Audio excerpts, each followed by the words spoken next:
వదినా, ఓ వదినా, మీరింకా తయారవ్వలేదా? ఇది 14సారి మిమ్మల్ని పిలవడానికి నేనొచ్చింది. ఈసారి మిమ్మల్ని తీసుకెళ్లకపోతే మీకేమో కానీ నాకు పడతాయి అమ్మ చేతులు బాగా. త్వరగా కానివ్వండి వదినా. బ్లష్ అండ్ లిప్స్టిక్ అంతే, జస్ట్ 2 minutes వెళ్ళిపోదాం. అలా చెప్పి ఇంటి కొత్త కోడలు మానసి మళ్ళీ మేకప్ వేసుకోవడం మొదలు పెడుతుంది. ఆమె ఆడపడుచు సౌమ్య తన దగ్గరకు వచ్చి నిల్చొని అంటుంది, బాప్రే వదినా, మీ కంటి ల్యాషెస్ పడిపోయాయి. లేదు సౌమ్య, ఇవి నకిలీ ల్యాషెస్. వీటిని ల్యాష్ గ్లూతో కళ్ళ కంటించుకోవాలంతే. మేకప్ లో ఇదొక భాగం. అరే అద్భుతం ఇది. ఇవేంటి వదినా? ఇవా బ్లషర్ అండ్ హైలైటర్స్. ఇంకా ఇది ఐ షాడో ప్యాలెట్. ఇంకో చూపించరా నీకు? ఇది చూడు, ఇది నా లిప్స్టిక్ కలెక్షన్. అరే వా వదినా, మీ దగ్గర మేకప్ ఎన్ని సామాన్లున్నాయి. నా దగ్గర కేవలం గులాబీ రంగు లిప్స్టిక్ మాత్రమే ఉంది. అది కూడా నేను బాగా పట్టుపడితే కొనిపించింది అమ్మ ఏడాది క్రితం. కానీ అలా ఎందుకు? నీ వయసు అమ్మాయిలు అసలు ఎంత మేకప్ వేసుకుంటారో తెలుసా? కానీ అమ్మకు మేకప్ అస్సలు నచ్చదు.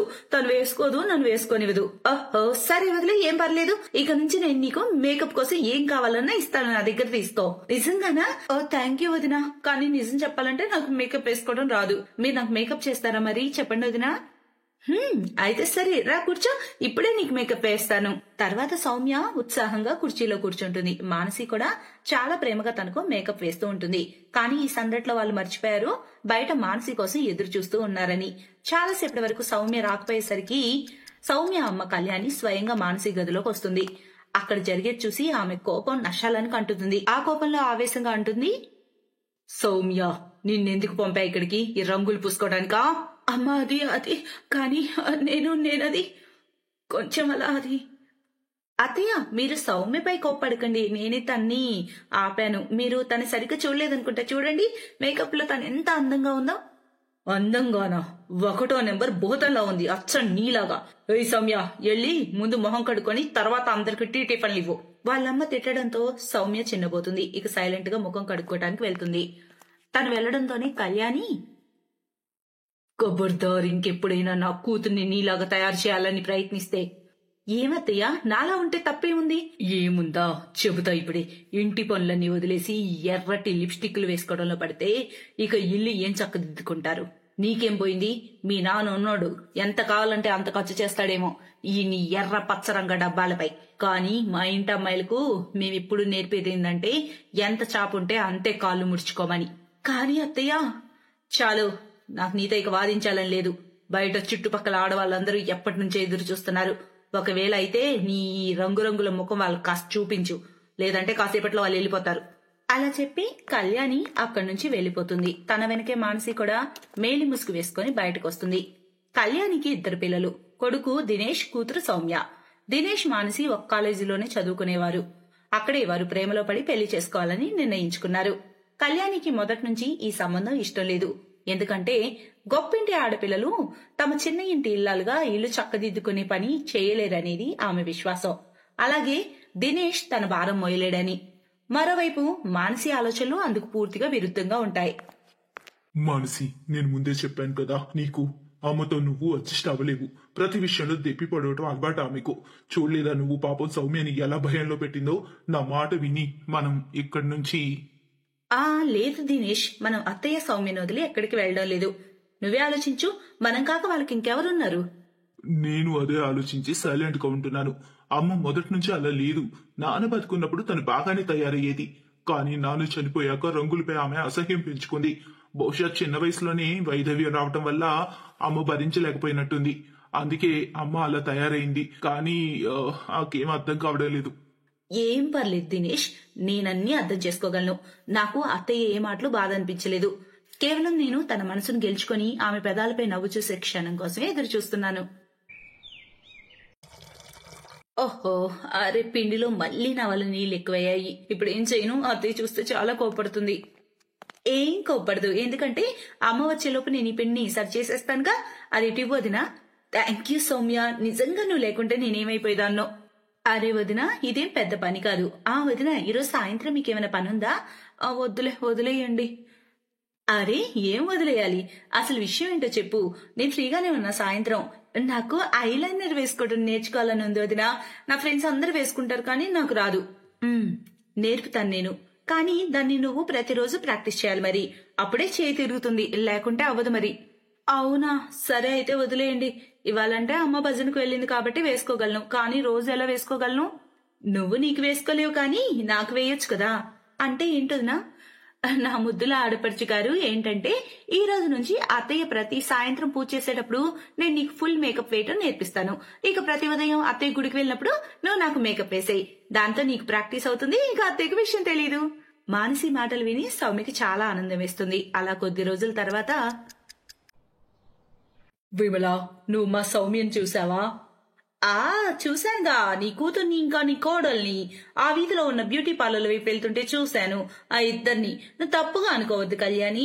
ప్రపంచంలో కోడళ్ళందరూ అత్తారింటి రంగు పూసుకొని తిరుగుతారు, కానీ నీ ఇంట్లో చొక్కెదురు వదిలిలాగా ఆడపడుచు తయారవుతుంది.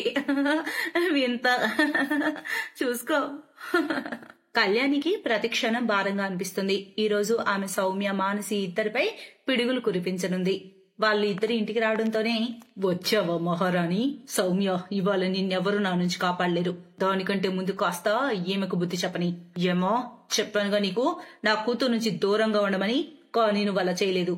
చెప్పేందుకు తీసుకెళ్లావు తన్ని బ్యూటీ పార్లర్ కి? నీలా తయారు చేద్దావైనా దీన్ని కూడా? మా ఆపుతావా నువ్వు ఇంకా? నీకేం తెలీదు. నోరు మోయి సౌమ్య, లేదా నీ కాళ్ళేరగొడతా. నీకెంత ధైర్యం నన్ను అడగకుండా బయటకు వెళ్ళడానికి? తప్పుకు వెళ్లాల్సిన పరిస్థితి మా. వాళ్ళిద్దరు బ్యూటీ పార్లర్ కాదు, సౌమ్య అడ్మిషన్ కోసం నాతో వచ్చారు. అడ్మిషనా? సౌమ్యదా? ఎక్కడా? కానీ దాని గురించి నాకేం చెప్పలేదే. ఎందుకు? ఎందుకంటే నీకు చెబితే నువ్వు అసలు సౌమ్యని వెళ్ళనిచ్చేదానివి కాదు. నేను మానసి సౌమ్యని ఒక మంచి ఇన్స్టిట్యూట్ లో బ్యూటిషియన్ కోర్స్ కోసం చేయించాలని నిర్ణయించుకున్నాం. లేదు, అనవసరంగా డబ్బులు వృధా చేయాల్సిన అవసరం ఏం లేదు. అదంతా నేర్చుకుని ఏం చేస్తుంది సౌమ్య? నీ పెళ్ళాంలా తయారవుతుందా? లేదత్తయ్యా, సౌమ్య నాలా కాదు, నాకంటే గొప్పగా అవుతుంది. ఇది చూడండి, టౌన్ లో పోయిన నెల మేకప్ కాంపిటీషన్ జరిగింది. అందులో సౌమ్య ఫస్ట్ వచ్చింది. పెద్ద పెద్ద మేకప్ ఆర్టిస్టులు కూడా వెనక నెట్టేసింది. అది కూడా తన దగ్గర ఎటువంటి ప్రొఫెషనల్ డిగ్రీ లేనప్పుడు. అప్పుడు తన తల్లి చేయి పట్టుకొని సౌమ్య అంటుంది, మా, నేను ఇదంతా నీ దగ్గర దాచిపెట్టి చేశాను, అందుకు నన్ను క్షమించు. కానీ నిజంగా అమ్మా, నేను వదినలా ఎప్పుడూ అవ్వలేను. ఎందుకంటే తను లక్షల్లో ఒకటి. తను నా వదిన, స్నేహితురాలు. అలాగే అవసరమైనప్పుడు నాకు అమ్మ కూడా. చాలా మంచిదమ్మా వదిన, చాలా గొప్పది, చాలా ఉన్నతమైనది తను. సౌమ్య మాటలు కళ్యాణి మనసును గుచ్చాయి. ఆమెకు తన తప్పు అర్థమైంది. ఆమె సౌమ్య తలపై ప్రేమగా చేపట్టి తర్వాత కళ్ళల్లో పశ్చాత్తాపం చూపుతూ మానసి ముందు చేతులు జోడించింది. ఎందుకంటే ఆమెకు అర్థమైంది, తన ఇంటి కోడలిగా మానసి తప్ప ఇంకెవరూ సరితూగరు అని.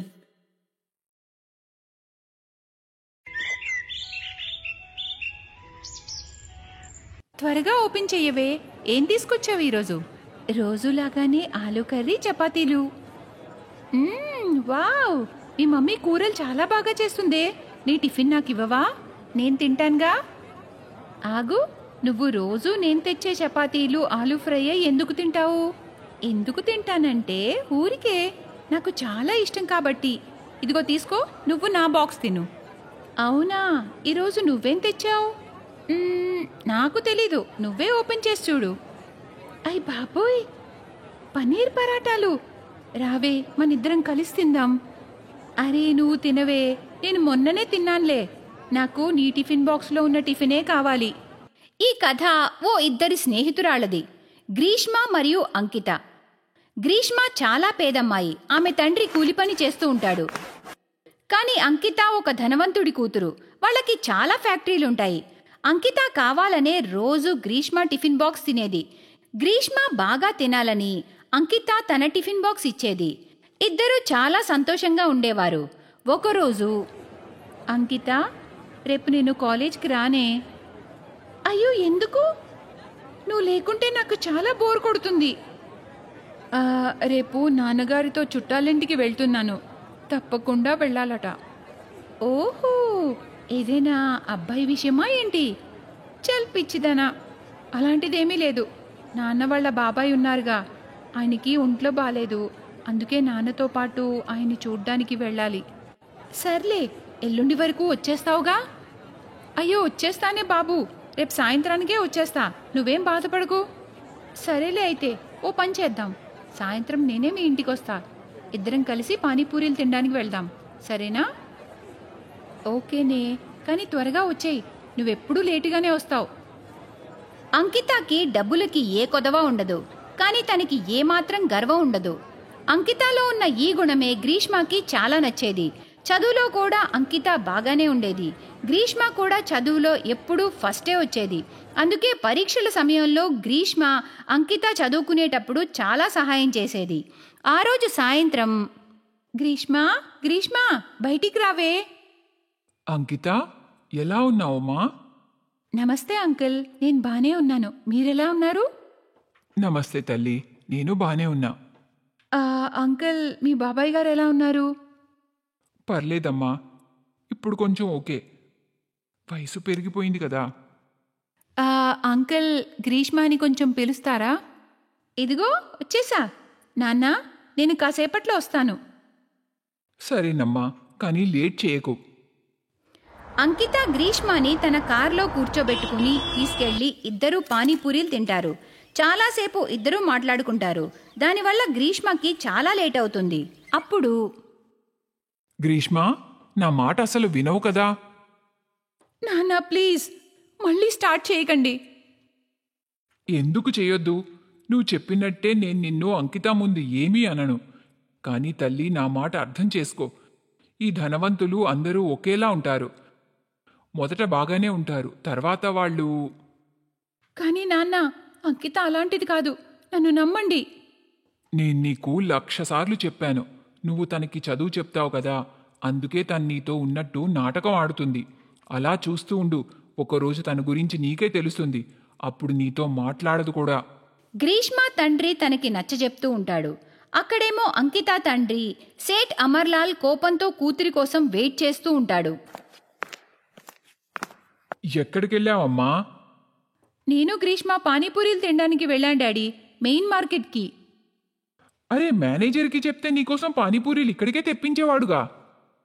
డాడీ, పానీపూరీలు బండి దగ్గర తింటేనే బాగుంటాయి. గ్రీష్మ రేపు బయటికి వెళ్తుంది, అందుకనే.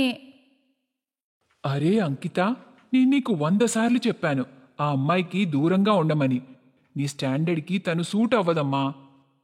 డాడీ ప్లీజ్, తను నా ఫ్రెండ్, తన గురించి అలా మాట్లాడకండి.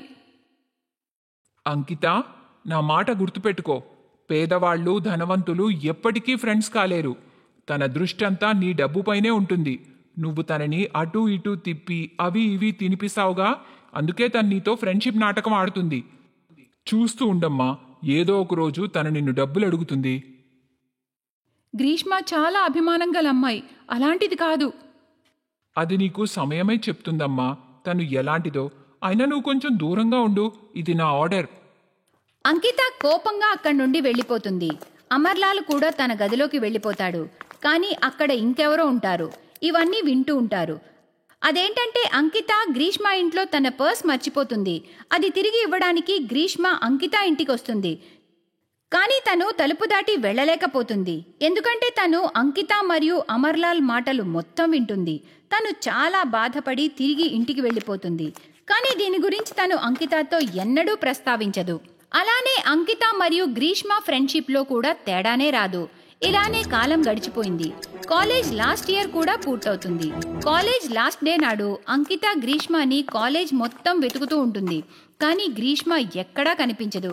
ఎందుకంటే తను హాస్పిటల్లో ఉంటుంది. డాక్టర్ ప్లీజ్, మా నాన్నని కాపాడండి. చూడమ్మా, మా ప్రయత్నం మేం చేస్తాం. కానీ పేషెంట్ కండిషన్ సీరియస్గా ఉంది. నువ్వు త్వరగా 2 లక్షల రూపాయలు అరేంజ్ చేసుకో, లేదంటే మేము ఆపరేషన్ చెయ్యలేమమ్మా. లేదు లేదు డాక్టర్, మీరు ఆపరేషన్ కోసం రెడీ చేయండి. నేను మనీ అరేంజ్ చేసి తీసుకొస్తా. గ్రీష్మ తెలిసిన వాళ్ళందర్నీ సహాయం అడుగుతుంది. కానీ అందరూ చేతులెత్తేస్తారు. అప్పుడు గ్రీష్మ ఇల్లు తాకట్టు పెట్టి డబ్బులు అప్పుగా తీసుకుందామని అనుకుంటుంది. కానీ అప్పుడే తనకి అంకిత గుర్తొస్తుంది. ఓహో, అంకితకు అసలు విషయమే చెప్పనే లేదు. తను నన్ను వెతుకుతూ ఉంటుంది. ఒక పని చేస్తా, ఒకసారి తనని కలుస్తా, అంతా చెప్తాను. ఈ ఇల్లు తాకట్టు పెట్టడంలో తను ఏదైనా సహాయం చేస్తుందేమో. ఇప్పుడే తన్ని కలవడానికి వెళ్తా. అలా అనుకుని గ్రీష్మ అంకితాని కలవడానికి వెళ్తుంది. అక్కడ అంకిత తండ్రి అమర్లాల్ ఉంటాడు. చెప్పు, ఏంటి సంగతి? అంకుల్, అది అంకితాని ఒకసారి కలవాలి. తను వాళ్ళ మామయ్య ఇంటికి వెళ్ళింది. ఇకపై అక్కడే ఉంటుంది. నువ్వు తనని కలిసే ప్రయత్నం చేయకు, అర్థమైందా నీకు? ఒక విషయం గుర్తుపెట్టుకో, తను నిన్ను ఎప్పటికీ కలవదు. ఆ మాట విని గ్రీష్మకి చాలా బాధనిపిస్తుంది. తనకి తన తండ్రి మాటలు గుర్తొస్తూ ఉంటాయి. నువ్వు తనకి చదువు చెప్తూ ఉంటావుగా, అందుకే తను నీతో ఫ్రెండ్షిప్ నాటకం ఆడుతుంది. అలా చూస్తూ ఉండు, ఒకరోజు తన గురించి నీకే తెలుస్తుందమ్మా. గ్రీష్మకి తన తండ్రి చెప్పింది నిజమే అనిపిస్తుంది. అంకిత తనని ఫ్రెండ్ అనే అనుకోలేదు. అందుకే ఒక్క మాట కూడా చెప్పకుండా కలవకుండానే వెళ్లిపోయింది. సర్లే అంకిత, నేను నీతో స్నేహం చేసేటంతటిదాన్ని కాదనుకుంటే చూస్తూ ఉండు, నేను కూడా నిరూపిస్తాను. ఆ తర్వాతనే నీ ముఖం చూస్తాను. నేను ఏ విషయంలో కూడా నీకంటే తక్కువగా ఉండను. గ్రీష్మ కళ్ళల్లో నీళ్లు నిండుకుంటాయి. తను నిర్ణయించుకుంటుంది ఏదో ఒకటి అవ్వాలని. తన తండ్రి బాగై ఇంటికి వచ్చాక ఆ తర్వాత తను రాత్రి పగలు చదివి యూపీఎస్సీ ఎగ్జామ్స్ రాయాలనుకుంటుంది. గ్రీష్మ ఫస్ట్ అటెంప్ట్ లోనే యూపీఎస్సీ క్లియర్ చేస్తుంది. కొద్ది సంవత్సరాల్లోనే తను కలెక్టర్ అయిపోతుంది. జై Hind ma'am. Jai Hind Manish, how are you? I'm good ma'am. చెప్పండి, నన్ను కలవాలన్నారట? హా మ్యామ్, నిన్న మీరు నా టిఫిన్ బాక్స్లో ఉన్న పనీర్ పరాటాలు తిన్నారుగా, మీకు అవి చాలా నచ్చాయిగా. అందుకే ఈరోజు మిమ్మల్ని మా ఇంటికి డిన్నర్కి పిలవడానికి వచ్చాను. మీరు మా ఇంటికి వస్తే me and my wife will be very happy ma'am. అయ్యో తప్పకుండా, ఇట్స్ మై ప్లెజర్. ఈరోజు సాయంత్రం పన్నీర్ పరాటాలతో తిందాం. ఓకే మ్యామ్, ఈవినింగ్ కలుద్దాం. రెడ్ లైట్ ఉండే కారులో గ్రీష్మ ఎస్పీ మనీష్ ఇంటికి వెళ్తుంది. ఎస్పీ మనీష్ తనని గేట్ దగ్గర రిసీవ్ చేసుకుంటాడు. మ్యామ్, మీట్ మై వైఫ్ అంకిత. 5 సంవత్సరాల తర్వాత అంకిత మరియు గ్రీష్మ ఎదురుపడతారు. ఇద్దరు ఒకరినొకరు చూసుకుని కంగారు పడతారు. ఆ తర్వాత గ్రీష్మ మనీష్తో ఇలా అంటుంది. Sorry Manish, I have to go. నాకు చాలా అర్జెంట్ పని గుర్తొచ్చింది. చాలా urgent, I have to go. Manish ఏదైనా అనేలోపే గ్రీష్మ త్వరగా బయటికి వెళ్లి కారులో కూర్చుంటుంది. తనకి చాలా కోపం వస్తుంది. మరోవైపు అంకిత తలుపు దగ్గర నిల్చుని ఏడుస్తూ ఉంటుంది. అంకిత, అంకిత. చాలా రోజులు గడిచిపోతాయి. ఒకరోజు ఒకచోట గొడవలు అవుతూ ఉంటాయి. అక్కడ మనీష్ సిచ్యువేషన్ ని కంట్రోల్ చేస్తూ ఉంటాడు.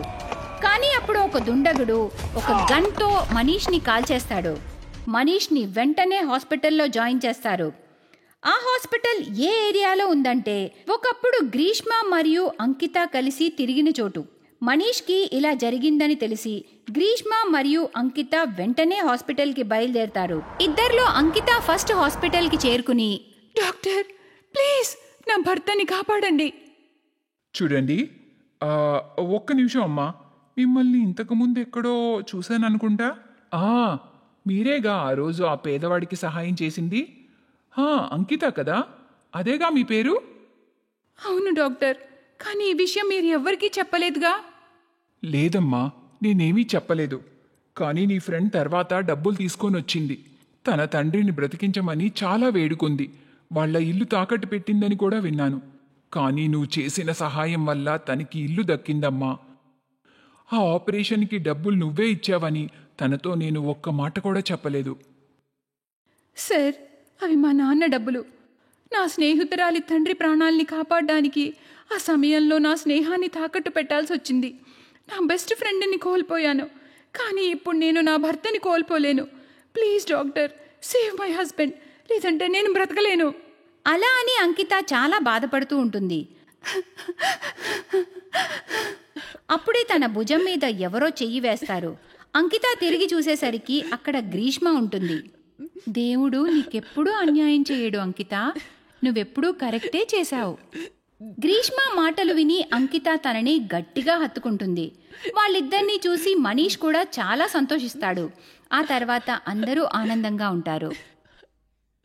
Best buddies. హలో ఫ్రెండ్స్, ఈ వీడియో చూసినందుకు మీకు ధన్యవాదాలు. ఒకవేళ మీకు ఈ వీడియో నచ్చినట్లయితే దయచేసి లైక్ చేసి సబ్స్క్రైబ్ చేయండి మరియు ఈ వీడియోపై కామెంట్ చేయండి. ఇంకో విషయం, షేర్ చేయడం మర్చిపోకండి. ఇలాంటి మరిన్ని వీడియోలు మీరు చూడాలనుకుంటే కిందనే ఉన్న బెల్ బటన్ ని నొక్కండి. చూస్తూనే ఉండండి బెస్ట్ బడీస్.